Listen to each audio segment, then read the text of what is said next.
very happy to be here. Thank you so much for coming. Thank you. And Dr. Sajid Ali.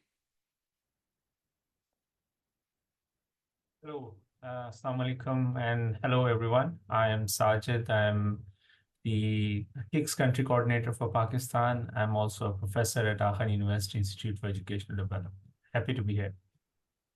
Thank you so much, dear. Thank you. All right, Saroj Nath. All right. I would be very sorry if I've missed any of the participants for introduction, but whoever who have not been able to introduce him or herself in this session, kindly write the introduction into the chat, please. And we would resume now our session, and we would go now to the presentation for scaling impact of a play-based child-to-child approach, which is for me very innovative perspective to make preschool to primary school transition fun and inclusion. The abbreviation of this project is SIPCA, and it's a new project in 3 of our Samena countries, Maldives and Pakistan and Sri Lanka. The title in Arabic is توسيع نطاق أثر نهج قائم على اللعب بين الأطفال من أجل جعل الانتقال من مرحلة ما قبل المدرسة إلى المرحلة الابتدائية ممتعاً وشاملاً. And now I would I would stop screen sharing, and I would ask Dr. Faisal Musa is to take over for the moderation. But before I do that, you can screen share. I would like to introduce speakers. Dr. Faisal Musa holds a PhD in education from University of Brunei, Darussalam, and a master's degree in educational management and leadership from University Malaya. He is currently the Deputy Vice Chancellor for Research and Innovation at the Islamic University of Maldives. Prior to this, he was an assistant professor at the Center of Research and Publication at the IUM, which is Islamic University of Maldives, and he has served in various positions in the education sector, including leading teacher, principal, and educational development officer at the Ministry of Education. Dr. Faisal is an active figure in research and publication and has contributed to a number of Scopus and WOS Index Journal articles. He's also the National KIX Coordinator for the Maldives, and we're very pleased to have him with us today. I would also like to introduce Dr. Nasima Shakil, who is an assistant professor of early childhood and educational development at Khan University from Pakistan. Dr. Nasima has an extensive experience of working with young children, parents, community members, early years teachers, as a teacher and a researcher, which is a nice combination, by the way. Her PhD research focused on how to create gender equitable learning environment in early childhood contexts. In her current role, Dr. Nasima is engaged with teaching and research and training of early years teachers in different regions of Pakistan. Khan University has a long history of successfully completing development and research-based projects. I would ask you have to deal with her gently. So I would continue that introduction after muting the speakers. So Khan University has a long history of successfully completing development and research-based projects. Dr. Nasima will be a coordinator contributing to the inclusion and research, learning facilitation, and knowledge mobilization in Pakistan. And for our third speaker of today's session, we have Dr. Tirumi Wiyanti Vilasita Indigewala. I hope I'm pronouncing it correct. And she has an extensive experience across educational planning and management, teacher education, and university teaching within the field of education. With a Bachelor of Educational Development or Bachelor of Education and MPhil in Education, she has contributed significantly to the development of educational programs, teacher training, and curriculum innovation in Sri Lanka. Her background আছে spans administrative roles, educational leadership, and hands-on teaching, making her a versatile expert dedicated to advancing quality education through research and practice.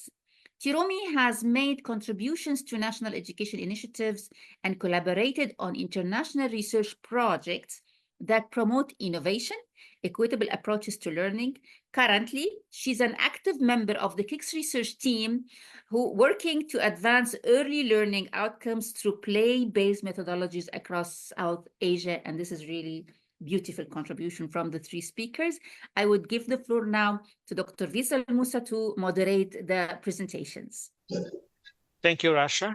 I will try to switch on my camera as well, if it works. Today we are going to present about our KIX research project titled Scaling Impact of a Play-Based Child-to-Child Approach to Make Preschool to Primary School Transition Fun and Inclusive.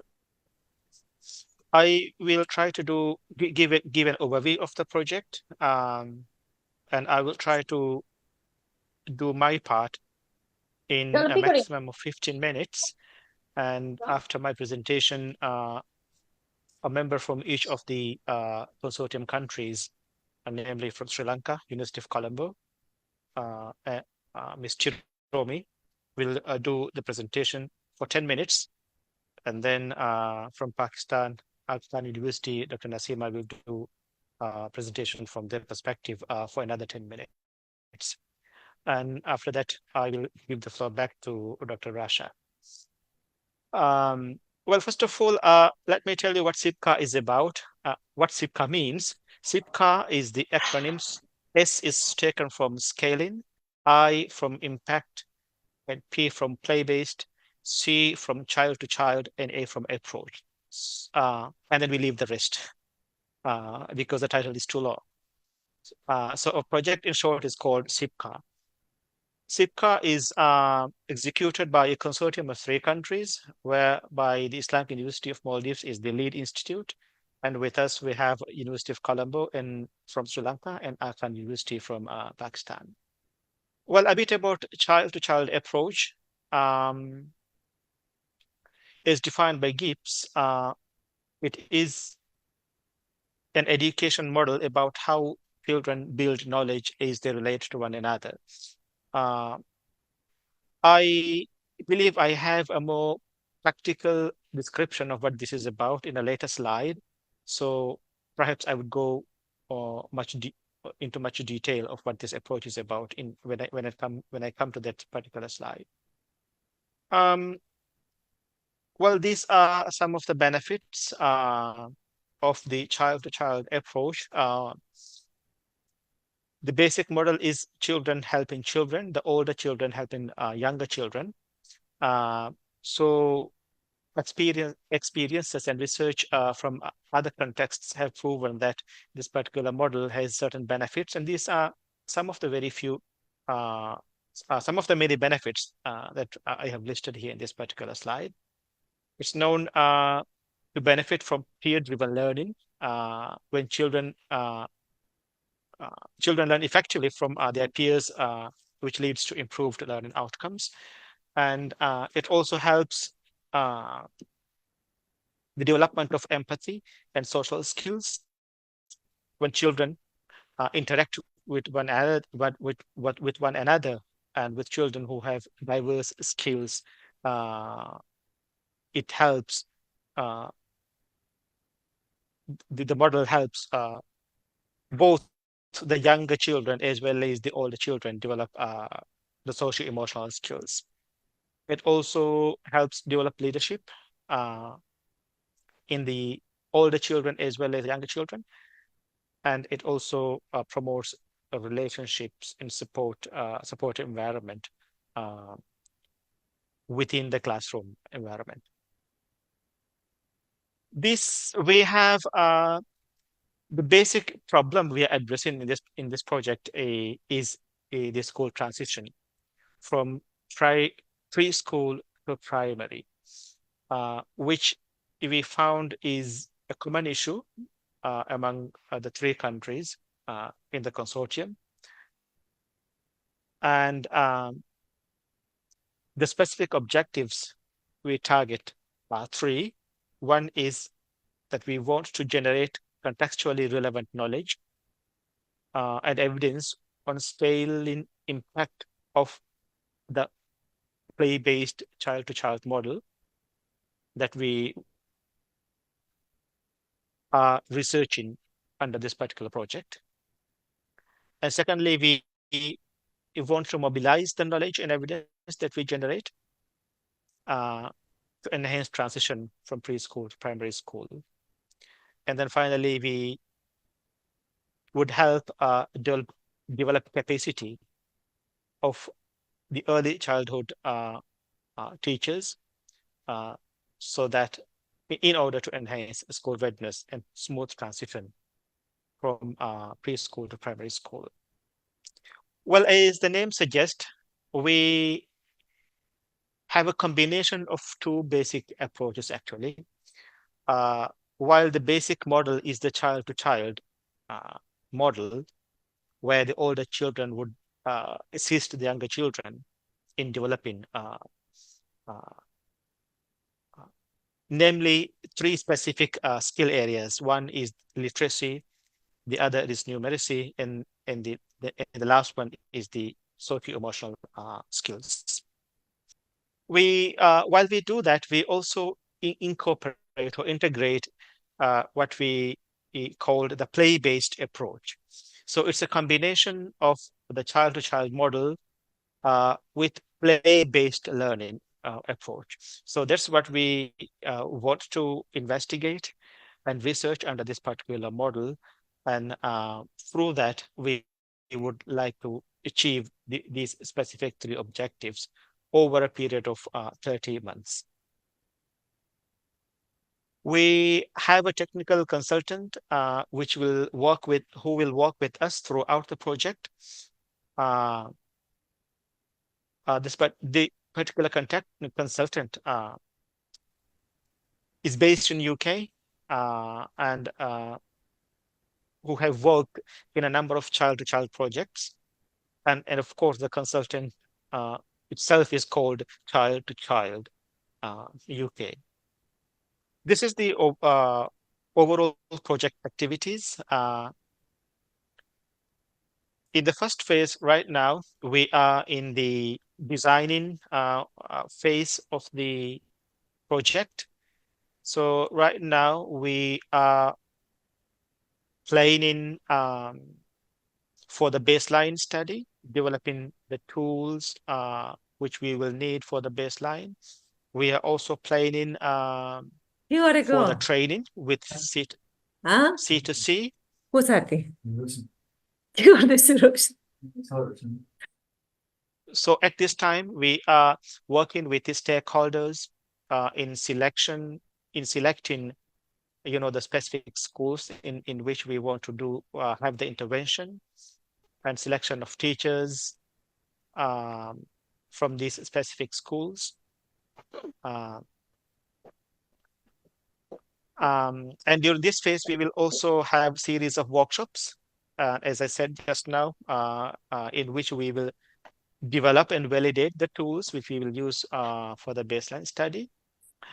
And after that, in the second phase, we will have the training. We have 2 modes of training. One is the online training, which will happen concurrently in the 3 countries, Maldives, Sri Lanka, and Pakistan. And then after that, we have a physical training as well, which is a field visit to one of the places where C2C is implemented successfully.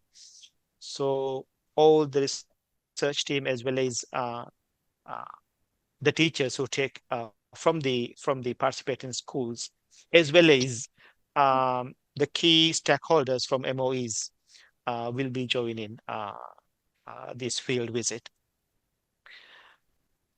And after that, we have the implementation phase, which will go for 1 academic year.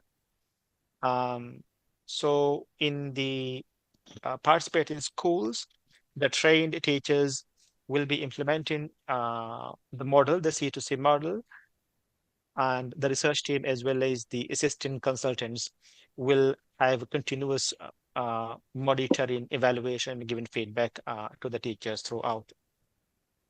And then after 1 year of implementation, we have the post-test through which we will collect data to compare with the baseline, which will follow the evaluation of the intervention, which will be followed up with, consolidation of the findings and all that. In the beginning, after the teacher training, we will also be adapting, curriculum materials that will be used in the intervention. And after the post-test, during the evaluation phase, we will be, bringing, well, the materials will be under revision, continuous revision for the whole 1 year. And after the post-test, during the evaluation phase, you'll bring in the final revisions to the material pack, which will be one of the major outcomes of the project, outputs of the project.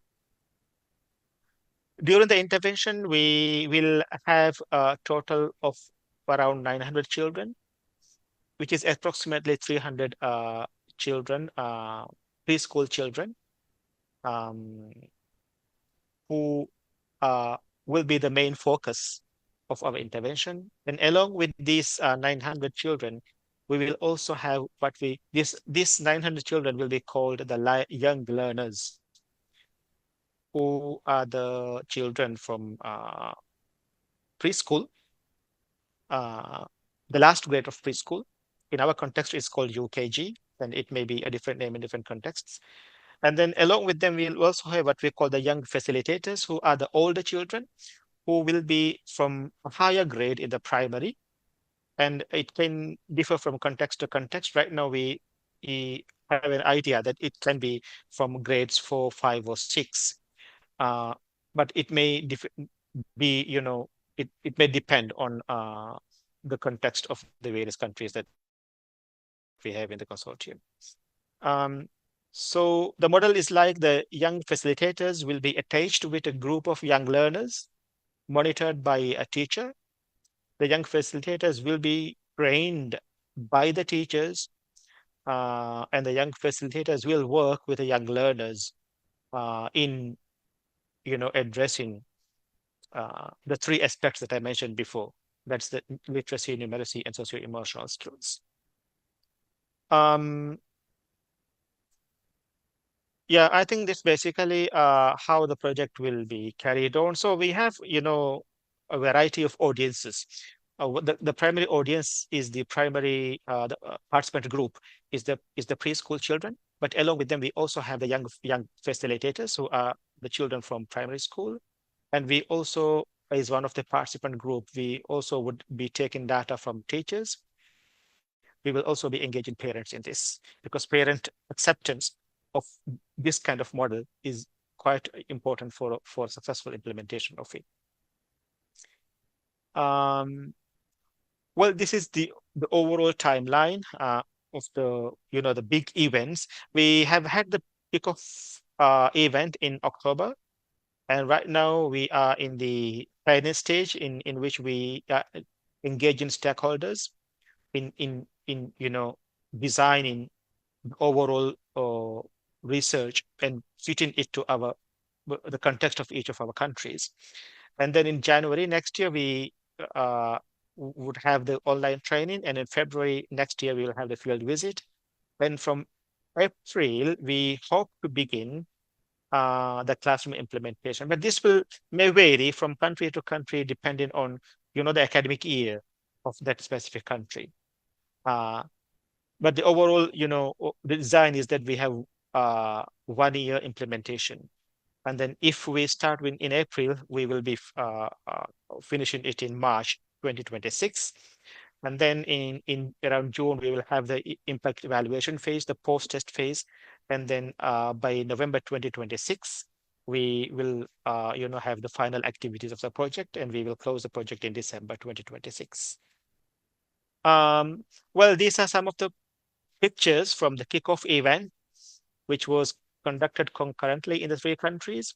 The physical event was held in Islamic University of Maldives, and participants from University of Colombo and Pakistan joined online. And in fact, all research team members, as well as other officials from all the institutions, spoke in the event. The KIX steering committees of the respective countries were invited into this kickoff event. And in Maldives, we have had the validation and tool development workshop, the curriculum analysis and tool validation workshop yesterday and today. And these are some of the pictures of yesterday's and today's event. And we are hoping that the same will be replicated in our consortium, other member countries. And then these are the project team members. I will sort of skip these because everyone is sort of introduced. Well, Dr. Mariam Sharifa from Islamic University of Maldives is the project lead. And then I'm the project coordinator. And then we have Dr. Nasima from Aga Khan University, who is a co-team member. And then Mr. Abdul Wali, also from Aga Khan University, who is also a co-research team member. And then Chiromi from University of Colombo, who is also a co-research team member.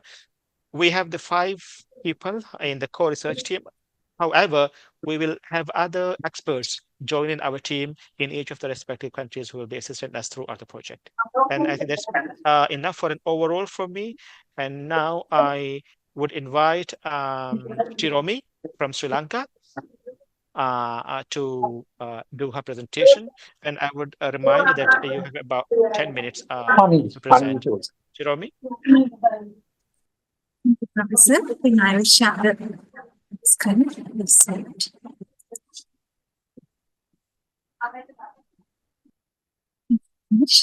Good evening, good afternoon, Professor Asha and Professor everyone. So it's a great honor to represent the University of Colombo and Sri Lanka in this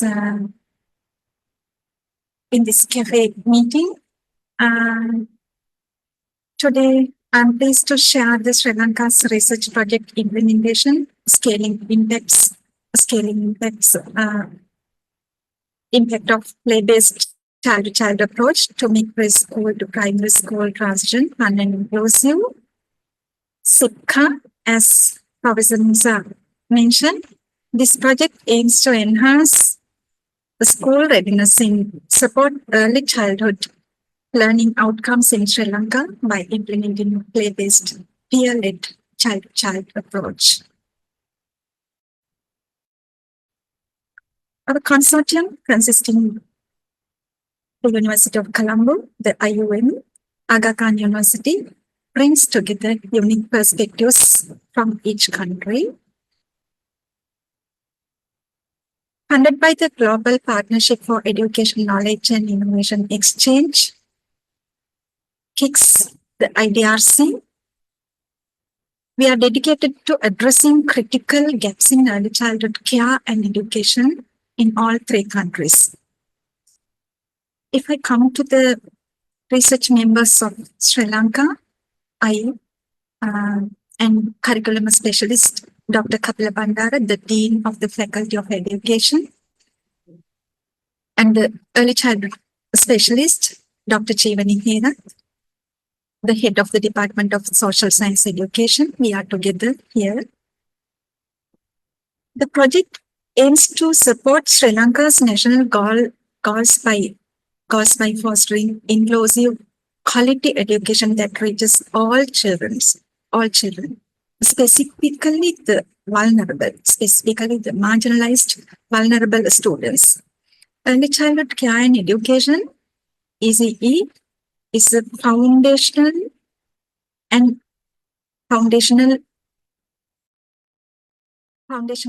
framework of Sri Lanka's education. That is significant.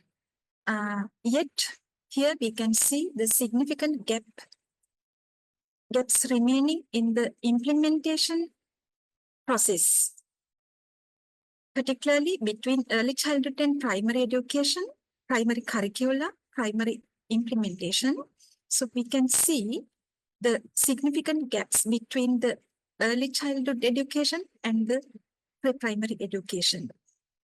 The gaps often hinder the smooth transition from school to primary school, affecting foundational skill development.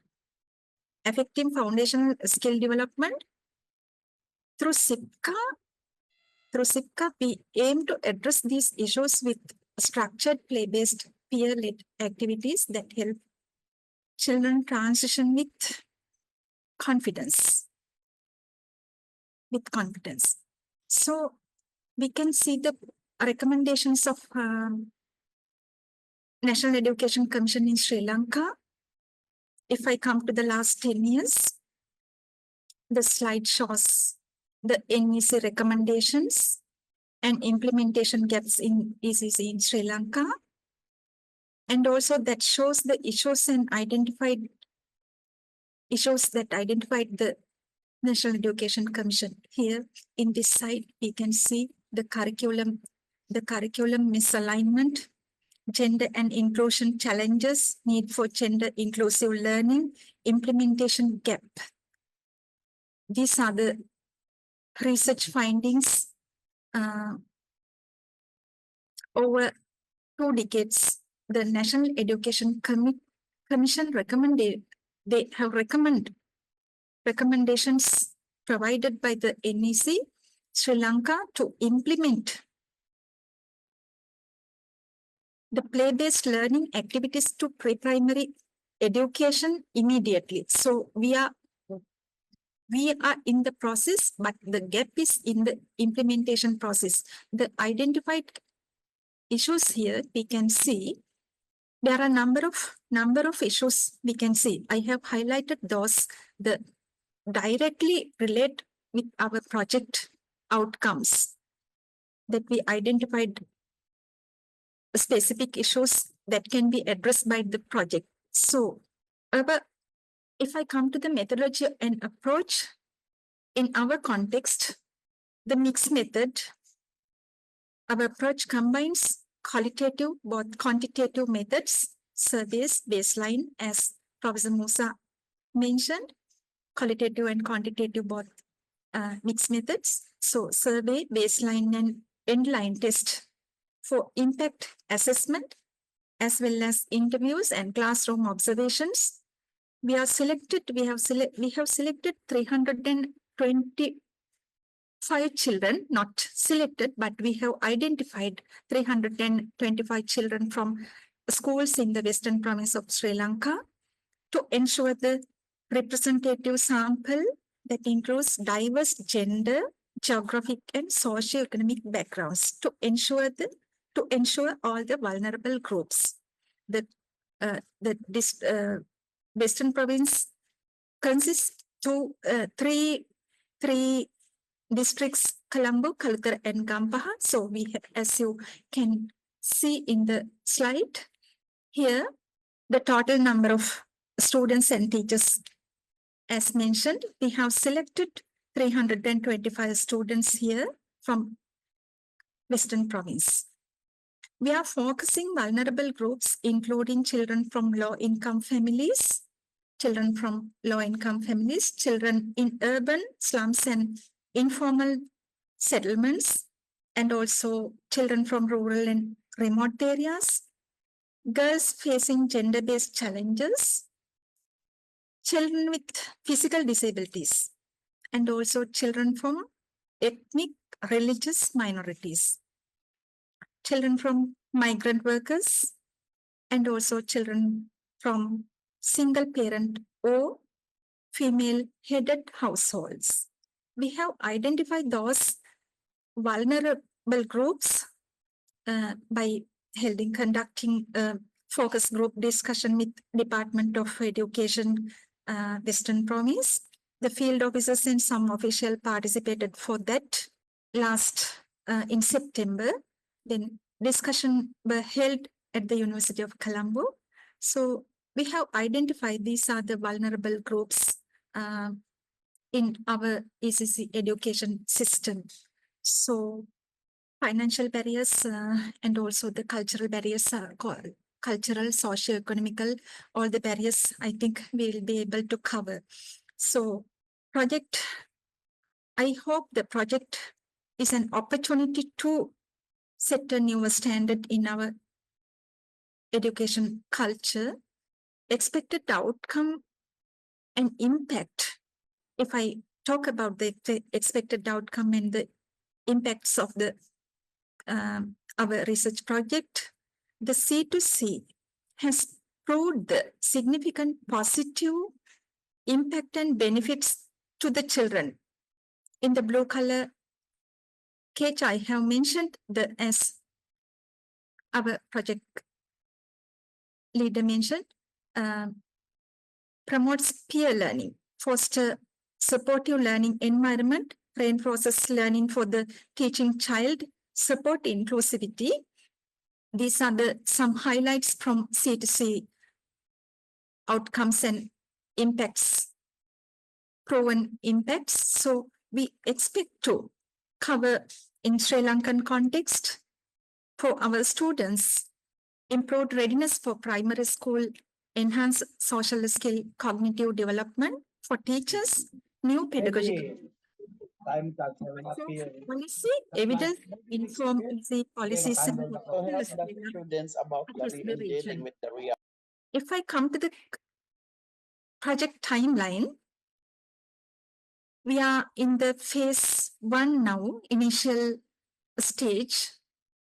In this stage, we have taken all the authorization and the approval from the university administration and also planning the baseline study, finalizing data collection instrument for baseline study. Then we are planning for that, getting ready for that, and also stakeholder engagement, coordinating with ministries of education, Ministry of Education, and also we have three ministries, two ministries and one department for the ECE in Sri Lanka. That is a significant point in our context. Pre-primary education is belongs to pre-primary education belongs to the two ministries, the Ministry of Education and also to the Women's and Child Affairs Ministry. We have taken the approval from both ministries and also Western Provincial Department of Education. We have conducted several negotiations with the three entities. Here's our stakeholder meeting, some captures of the stakeholder meeting at the University of Colombo. So, and also if I come to the point ethical considerations, we have planned to ensure peer learning is non-exploitative, where older or more capable children are not overburdened with teaching responsibilities, because in Sri Lanka, the young facilitators, the identified young facilitators, they have to cover the formal competitive exams. So overburdened, not to be overburdened for them, we have to consider the ethical consideration for on that case, and also promote inclusion and prevent feelings of inferiority among less advanced learners, and also safeguarding measures to keep safeguarding measures in the ethical consideration side. If I come to the challenges and mitigations that we have considered challenges, there are identified three challenges in our context, especially resistant to like the other countries, resistant to new teaching methods. highly framed structure. The teachers usually they follow the highly structured framework for their teaching and learning process. Then they are usually the administrative people and also the teachers, academic people usually resist to the new changes. So for that ongoing teacher training, we have planned for that, and also maintaining student engagement due to the competitive exam, as I mentioned, in the formal education sector, grade 5 scholarship exam is very high competitive exam. So from the kindergarten in Sri Lanka, the parental and school readiness for not totally for the skill development, but for their competitive exam marks oriented teaching learning process we can observe. So maintaining a student engagement is very, very challenging in Sri Lanka because of the competitive exam. So mitigation for that is structured play activities and regular engagement with parents. We have to discuss with them, the community stakeholder meetings. We have to continuously have to keep the continuous awareness programs with them. And also the political changes, as you know, nowadays in Sri Lanka, the major political changes are going on. So political vision changes can be observed, and that will be effect to our project. So for that, continuous meetings with the stakeholders, we have started to talk with the higher administrative people and the politicians to mitigate those kinds of barriers and challenges.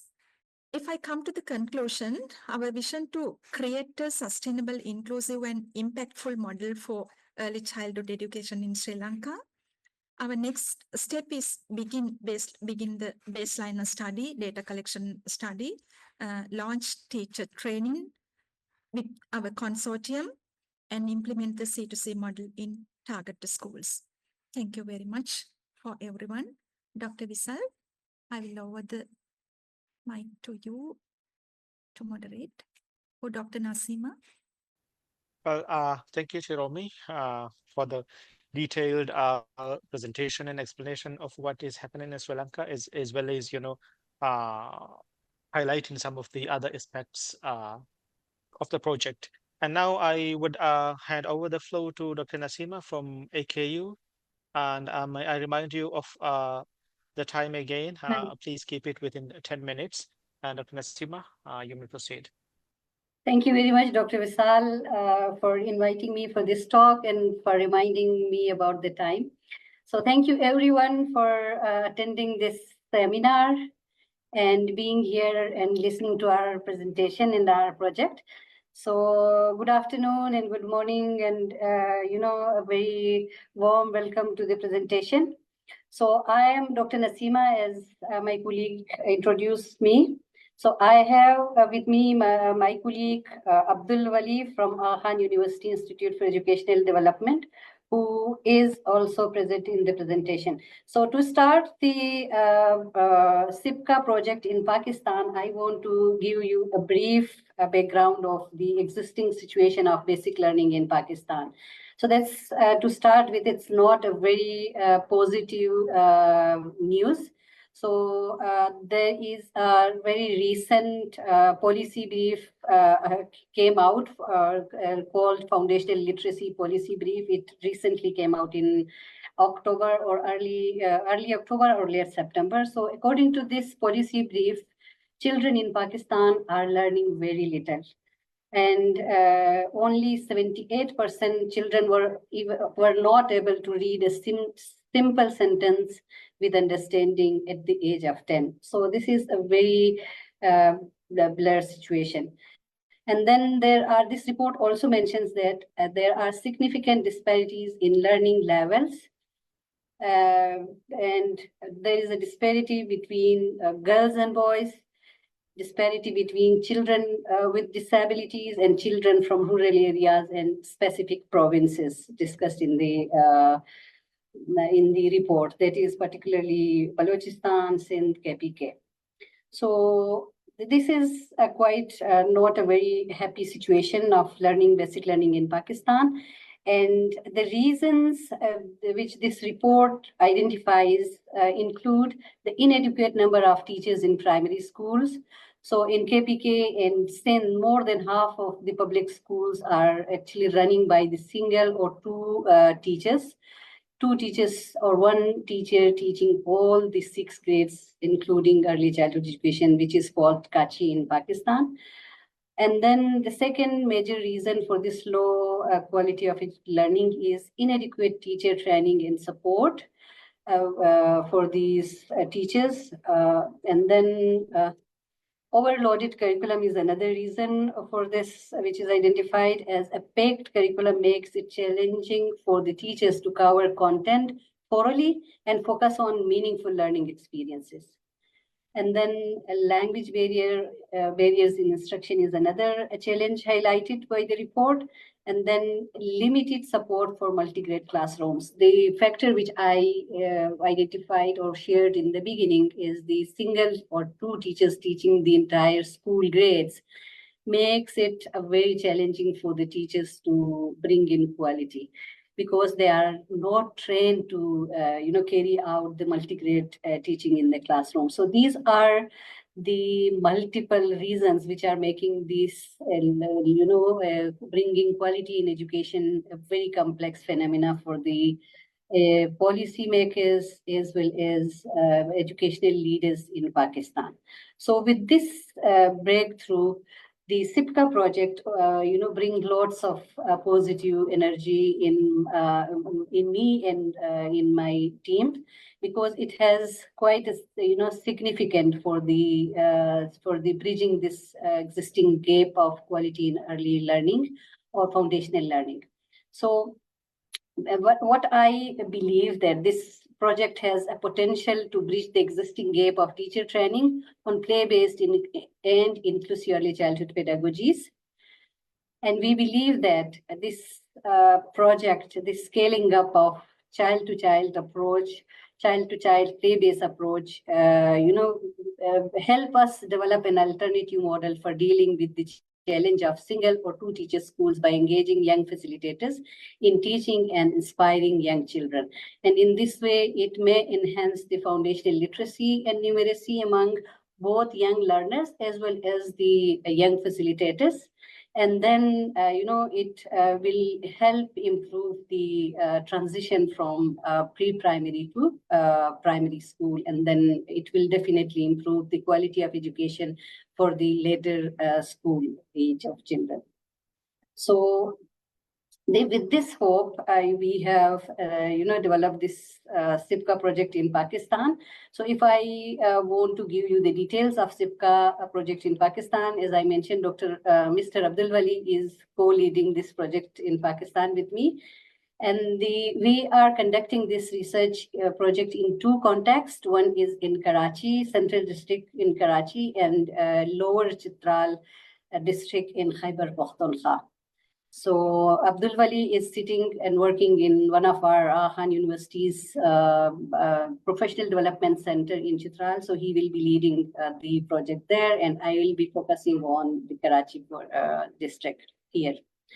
So main stakeholders in our project include a Federal Secretary of Education, Provincial Secretary of Education in Sindh and KPK, district education officers, both male and female in both the districts, then representatives from STEDA and SELD in Sindh and DPD and DEAC in Khyber Pakhtunkhwa. So these are the departments which are looking after teacher education programs and basic primary and secondary education in KP and basic education in Sindh. And then our stakeholders also include the head teachers and the primary level teachers of the participating schools, and then parents of participating children, the children who will be participating as the young learners, as well as the children who will be participating as the young facilitators in this child-to-child approach. So these are our stakeholders. And then we are focusing on 360 children of Kachi class. Kachi class is the pre-primary class in Pakistan, as we will be focusing on 60 young facilitators as we have planned yet now. So what have we done so far? What is our progress? So initial negotiation with all the stakeholders is carried out. Personal meetings and briefing with Secretary of Education in Sindh province is being conducted, and his office has issued an official letter supporting the SIPCA project, and we have disseminated this among the DEOs and EDOs here in Sindh. And we are meeting with the Federal Minister, Federal Secretary and Secretary Education Khyber Pakhtunkhwa next week, which are planned on 21st and 22nd of November respectively. And then DEOs in both the district are oriented about the projects, and they are very positive and very supportive for the project. And then schools are being identified in both the districts, and entry negotiations with these schools, school heads, and the participating teachers is going on in Karachi, and it will be started soon in Lower Chitral. And for the data collection for the baselines, data, we are modifying the tools, and we will pilot them soon, inshallah. And curriculum alignment is also ongoing, and it's in progress. So we are aligning the curriculum, looking at the C2C models, needs.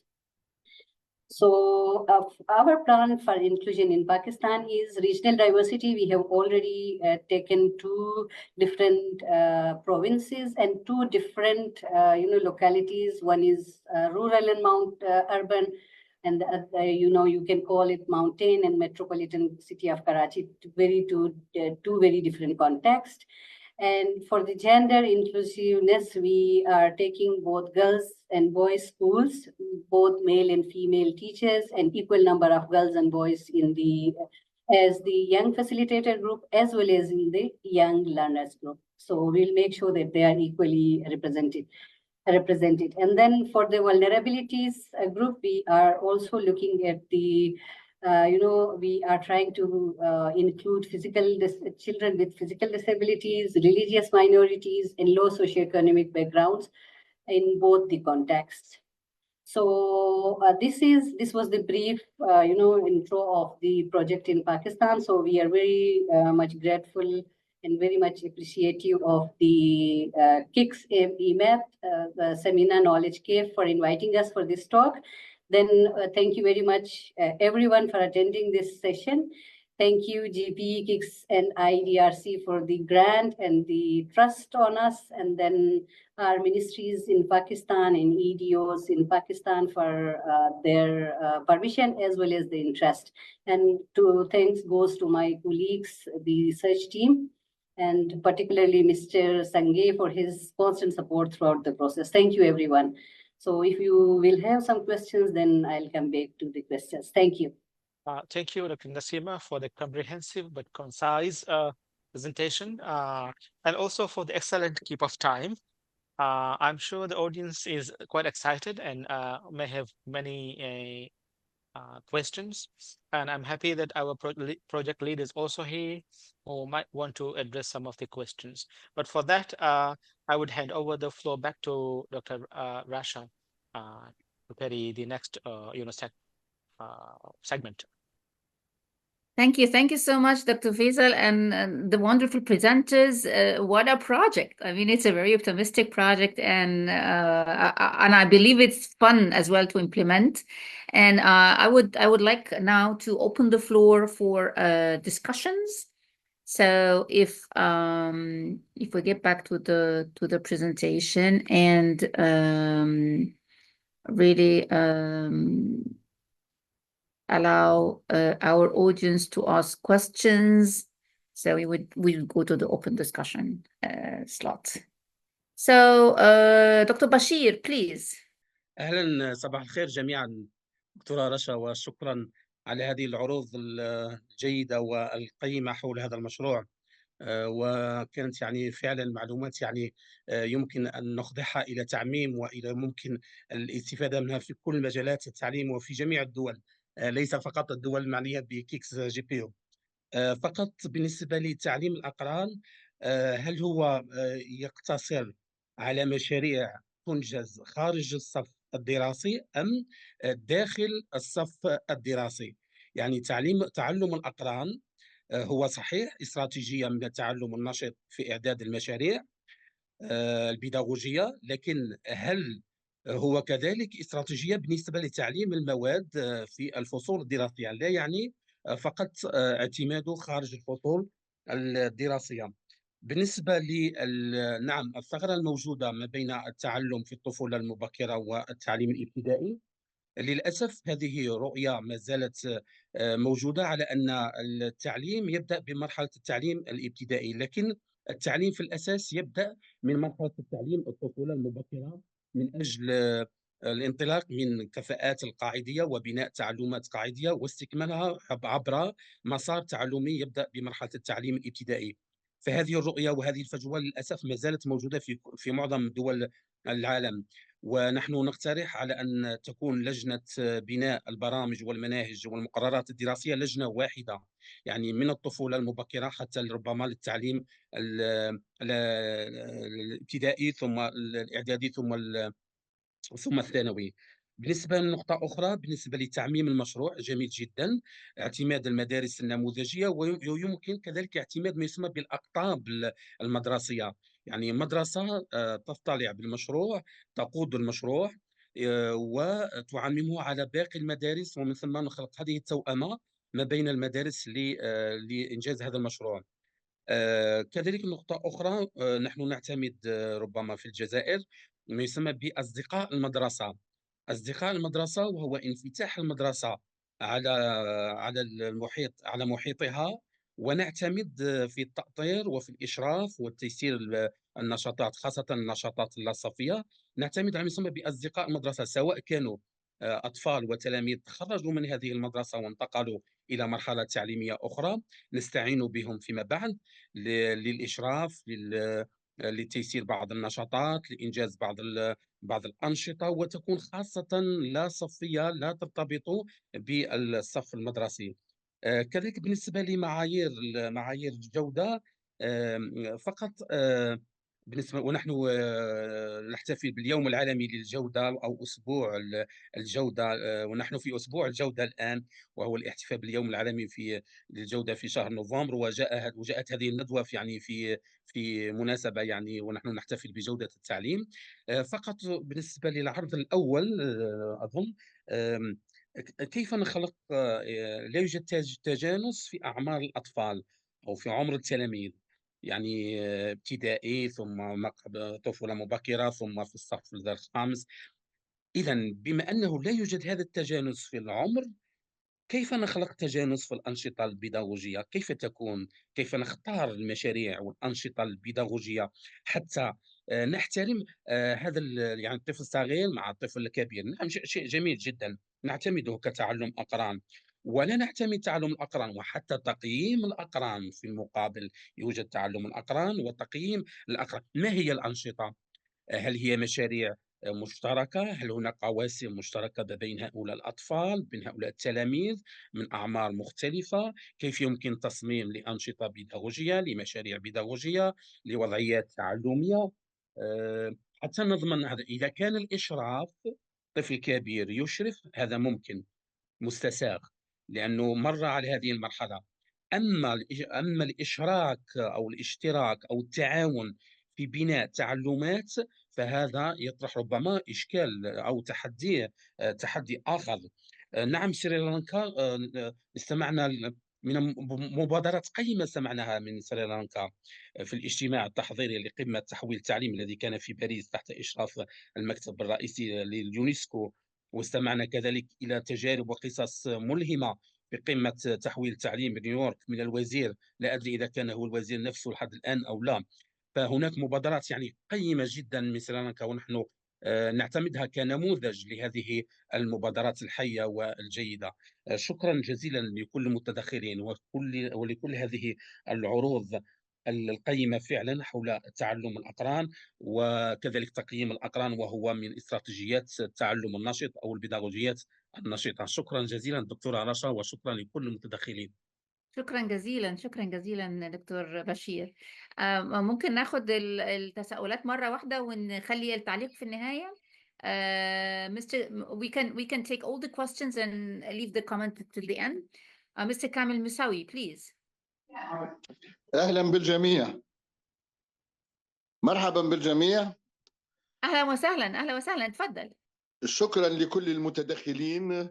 هذه المداخلات القيمة التي أبرزت تطوير التعليم في هذه البلدان، وخاصة التجربة التي تقوم على التعلم بين الأقران. ونحن نعرف أن في العربية أن الطفل على الطفل ألقن، يعني أن الطفل يتعلم من الطفل أكثر من التعلم العمودي الذي يكون من الأستاذ أو المعلم. هذه تجربة تندرج ضمن ما يسمى بالتعلم الأفقي أو التعلم النشيط، وهو أن يكون المعلم أو المشرف مجرد منشط داخل حصته، ويترك المبادرة للأطفال لكي يتعلموا ولكي ينتجهم عملية التعلم. وهذا جيد جدا، ونحن نحاول أن نستغله في مدارسنا، ونحاول أن نعممه حتى في المراحل الإعدادية والثانوية من خلال عملية التعلم التي تقوم على المشاركة والإبداع الذاتي من التلميذ أو المشاركة. من هذه الطرق مثلا ما يسمى بالفرنسية رونديفو أو ميليو أو الموعد في الوسط، وذلك بأن نترك لكل طفل هامش على ورقة كبيرة ونجعل مربعا كبيرا في الوسط، وبعد أن ينتج كل تلميذ أو يبدع كل تلميذ في مجال يتناقش الجميع، وما يتفق عليه يكتب في وسط الورقة ويكون إنتاجا جماعيا. وبهذا نكون قد زاوجنا بين التعلم بشكل فردي والتعلم بشكل جماعي داخل هذه المجموعة. لمحة مرة أخرى أشكر المتدخلين على هذه المبادرات التي تعلمنا ونتدرب من خلالها لنجود طريقة العمل وطريقة التعلم. لمحة فقط على التعليم في تونس، هو ينقسم إلى ثلاث مراحل: المرحلة الابتدائية والثانوية والإعدادية، ثم التعليم العالي، ولدينا تعليم ما قبل مدرسي. وربما في مناسبات أخرى سنقدم من تونس لمحة على تطور التعليم في تونس وخاصة في المرحلة الثانوية. شكرا على هذه المبادرات القيمة، وإن شاء الله نلتقي مرة أخرى. نحتفل بهذا العرض القيم من تونس للمشاركة في مقهى المعرفة القادم بإذن الله. We're really celebrating this proposition from Tunisia, so as they would contribute about the progress in secondary education in Tunisia for next Knowledge Café, and we're looking forward to it. Thank you so much. All right, any other questions to our speakers? I think Dr. Samara, did you have a question? Are you probing me to have a question? So I think before Said Bhai asks for a serious question, I may ask for a very lucid question to Visal. Visal, why didn't you add Bangladesh with your project? Please remember us next time. Thank you. Yeah. A very valid question, by the way. Thank you for asking. Thank you so much. Thank you. And now, Syed, how are you, Syed? We missed you so much. Thank you so much. And first of all, the way you asked Sumera, but then again, Sumera made it sure that I need to now ask a very serious question. So that's but I'm very glad. First of all, congratulations to all the three presenters. I liked how one after another complemented different aspects of the project. And looking at it, I also felt that the three separate initiatives that was going on in South Asia, for instance, the assessment, the basic assessment that both India, Pakistan, and other countries do, that ASER assessment, the play-based learning that Lego Foundation and others have been promoting in different countries. But also at the same time, these learning camps that we see where children get to interact with each other, all these have been bit separate. But in this particular case, it feels like that it has been combined and it's connected very well.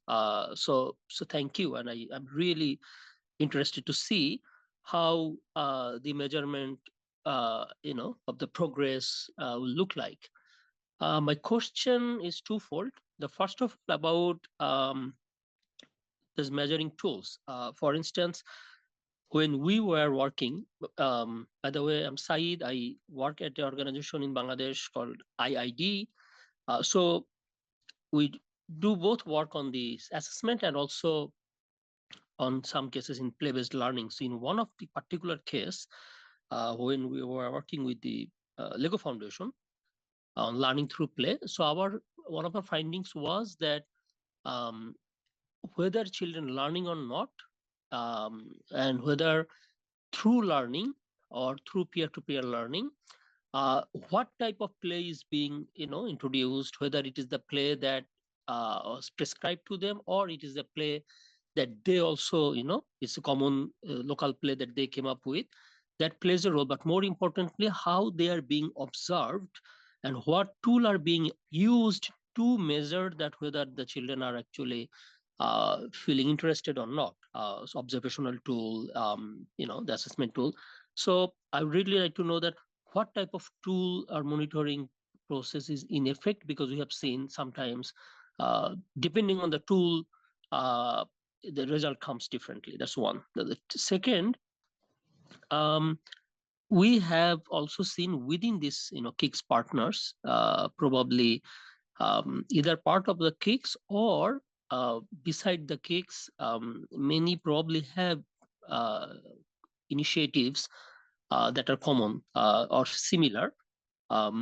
If you would be interested to any learning exchange, as you go along, whether your project learning would probably be very interested to us, like, because we are not part of this your project, but we have similar things, as Sumera said. Yes, this is Bangladesh is not included, but Bangladesh also have similar initiative. I know that Nepal and others have as well. So is there any whether we'll be interested in the future any learning sharing experience to see whether our learning and your learning can help with each other. And finally, the assessment that you are doing, I'm not sure that whether I missed it at some point. In this case, how you are ensuring gender and social inclusion in your assessment in the areas that you are choosing?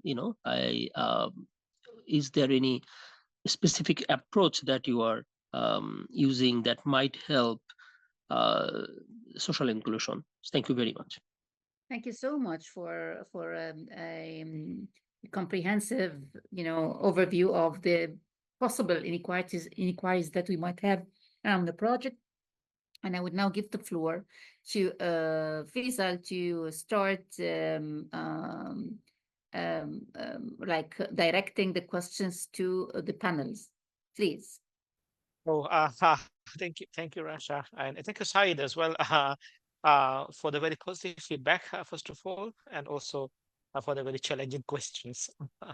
I think we would have some answers for the first and third questions, but for the second question, I think Rasha would be in a position to answer if we would be able to use other platforms to share the knowledge that we generate through this project. But of course, we have our KIX project website, and we would be, disseminating the knowledge through the various platforms that are available to us. For the first and third question, I would like to see if Dr. Mariam would have some intervention and share her thoughts on the first and the third questions. Dr. Mariam? Hi. Hi. Yes, Dr. Isal. Shall I answer the first question or the last one? In any order, or you can answer Oh, both. okay. With regard to the tools that we're going to use in this project, um, thank you so much for highlighting the concern. Yes, tool development, tool validation is a concern for us, and we want to make sure before we begin the activities of baseline data collection and the whole intervention, we want to have a full package of the various instruments that we are going to use for the collection of data. According to our methodology, we have specific type of uh, instruments, tools for each type of data that we are going to be collecting. So to come up with the package, we have already started the development and validation of the tools. So like that, today we just finished in the Maldives. We have finished the validation workshop where the participants, we have invited stakeholders from the different departments of the Ministry of Education, including the curriculum developers, policymakers, and different sections, as well as teacher training institutions and the practicing teachers. They all came and joined together for one whole day event, and they just um, uh, adapted, modified, and sometimes they came up with some totally new additions to the tools package. And we are in the process of now uh, uh, confirming the whole sets that includes observation checklist where we will be observing while the intervention is taking place, where the child-to-child model is implemented by young facilitators and the young learners together by the teachers. And there is one instrument that we will be using, and we will be also collecting data from the parents and teachers. So to do that, we have interview questionnaires, and it is also today we just did the work of completing it.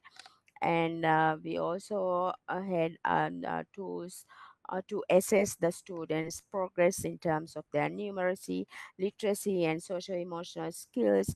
So that tool set is also been in the process of completing now.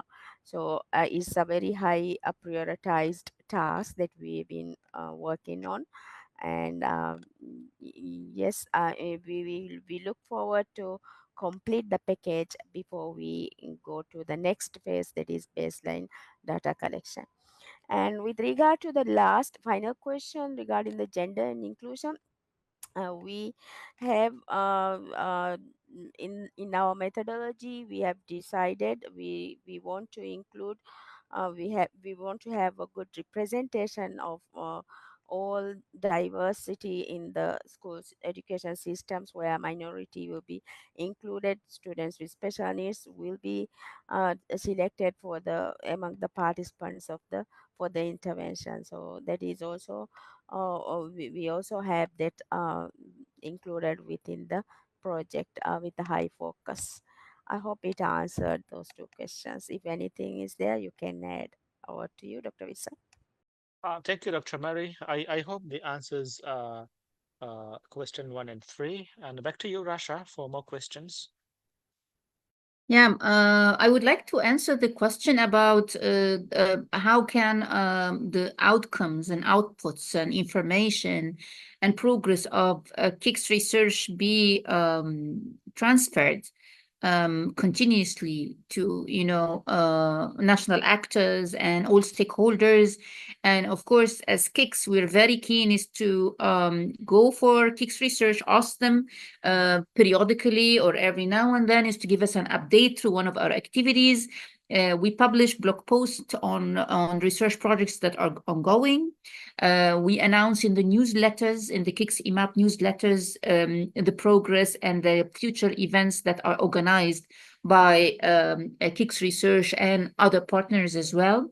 So it's this. I mean, I'm asking you to really follow this, which is the news items and the channels that would make people up to date. We send also MailChimps about all of our events and news items and so on.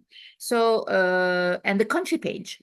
So if, for example, anyone is interested to know about all the ongoing activities and projects and even national reports, work done by local education groups, civil society, you can find on the country page all relevant information. Free of charge. They're all open sources, all the outcomes of KIX EMAP activities as well. So if there's a learning cycle, and I know that some people here in this meeting are members of the Learning Cycle 6 and Learning Cycle 7, that would result in a knowledge report that would be also published. Previous knowledge reports are published and in many languages. So you'd find in Urdu or in English or in Divi, or you'd find in local languages and in addition to Arabic and English on the country pages for the KIX EMAP. And Yasmina can post now the link to the country pages KIX EMAP platform as well. So this is in terms of our role is amplifying and disseminating knowledge into the sub-region of South Asia, the Middle East, and North Africa. And I could see that Nasima as well had hands up. So Nasima, would you like to add something? Thank you very much for giving me this opportunity again. I wanted to add to the response of Dr. Mary for the question of Syed Saab, when he asked about how we will make sure the inclusion of the diverse groups we are we are intending to bring in our research. So including gender, children with disabilities, children vulnerable, coming from vulnerable families. So, Syed Saab, we for the scaling project, for the scaling stage, we are having collaborative action research projects in all these schools where we will be working. So, in the project, in the collaborative action research, we, our research team, along with the participating teachers, will be monitoring the progress of the work, which we will be doing through the young facilitators with the young learners. So we will be using participatory methods most of the time, including participatory observations, reflective dialogues, reflective discussions with these young children. And through these observations and these reflections, we'll be able to identify that who is included and who is excluded, and if there are some discriminatory practices or actions in the practices. So we will right away identify them and we will address those issues. So in this way, we'll try to include, all the needs of these children, as well as we'll make sure that everyone is given equal importance and everyone is, included in the learning processes. Thank you. Thank you very much. I mean, we're beyond time. So I would like to thank you all for showing up today. And the discussion is ongoing, and we would always be having, I mean, I'm reminding you of the next Knowledge Cafe session. And Said, I want to say something that relates to you. Don't go. I mean, we've been receiving information about the active role of NGOs and civil society. So in the next Knowledge Cafe, we will be having a session dedicated for this purpose in particular. And it's going to be with the title, We Also Care, the role of civil societies in supporting national education agendas. So get ready, civil society organizations, to contribute to this session and let us more know about the wonderful work that you're doing to support education systems in your countries. And I would be also communicating with our fellow colleagues, Dr. Bashir Hamoudi, and our fellow colleagues as well in Tunisia, so as we would arrange something on North Africa So we're working on the secondary education development in Tunisia, as well as an interesting topic from Algeria, and other fellow colleagues, Mr. Adel, who's the GPE focal point in Morocco. He's going also to provide information from Morocco. So we'll have a session, North African, of course, also Egypt and Sudan. So try to follow our news on all the links and the QR codes that we're sharing with you. And see you next time, the 16th of January. Take care. Bye-bye, everyone.